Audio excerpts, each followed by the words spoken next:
Hello and welcome to another episode of Retronomics. I'm Super Nicktendo and I created this series to discuss the video game market. 6 months ago I made a video detailing how the Super Nintendo Classic was affecting its physical counterpart prices. I had made a prediction that the prices of the games included with the Super Nintendo Classic would continue to drop and the price of Earthbound could possibly drop below $100. So let's see if my predictions came true. I got all of my data from pricecharting.com and I recorded the loose prices of all 20 games over the past 6 months. I also plotted the data in a way to forecast if the prices of these games will continue to fall, continue to rise, or if they're going to stay the same. And just for reference, I charted the price 6 months before the Super Nintendo Classic was released as well. In this video, I'm going to cover 7 games that are over $30. If you want to see the rest of the data in full detail, head on over to smashjt.com where I've written a detailed synopsis of every game, complete with a graph showing the price trends. So let's take a look at the 7 games and their progress 6 months after the Super Nintendo Classic was released. I'm going to start out with Earthbound. I had suggested in my last video that we might see a sub $100 Earthbound in 6 months, and boy was I wrong. Currently, Earthbound is $189, which is $50 more than when I discussed it in my last video, and it appears that the price is trending up. I assume that this will drop a bit again in the next couple of months, but I think it's pretty clear that an Earthbound under $100 is just a pipe dream. Next up is Final Fantasy III, and that didn't increase as much as Earthbound, but the price is still $7 higher than it was in November when I first covered the topic. The trend line suggests that the price will stay the same, give or take a couple of dollars. It will be interesting to see if Final Fantasy III will increase over time, given that there are plenty of definitive editions out there in digital form. Another Square Enix game, Secret of Mana, is up $4.50 since November. This is due to the fact that the remake on the PlayStation 4 came out in February. You can see the price peaked at about $60 in March and has dropped to $50 in holding through April and May.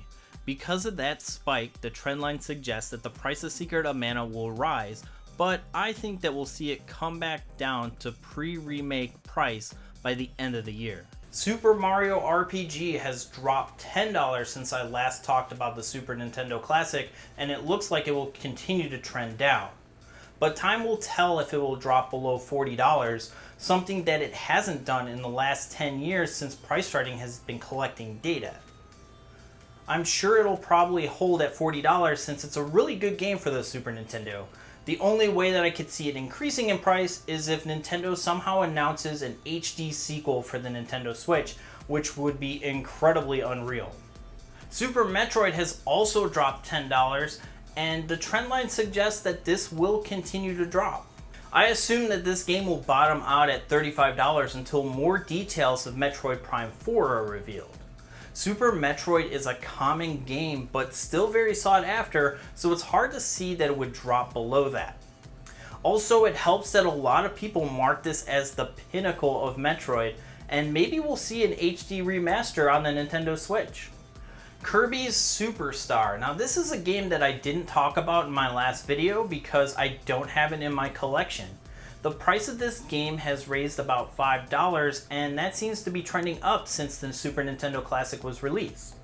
As time goes on and as Nintendo releases more Kirby games, I think you'll see more interest in past Kirby titles. There will probably be a decent spike if they do anything for the 30th anniversary in 2020. And the last game I want to talk about is Yoshis Island. I wanted to keep an eye on it since the Super FX2 chip was needed to create Star Fox 2 reproductions.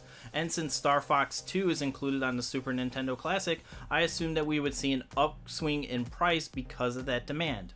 But it looks like the price only increased about $3. Looking at John Rigg's video, it appears that you can just use any FX chip, specifically a lesser known game like Stunt Racer FX. So that's a relief. I was worried that copies of Yoshi's Island would be sacrificed to make these Star Fox 2 reproductions. So now that's just data from the time after the release of the Super Nintendo until now. What was it like before it was released?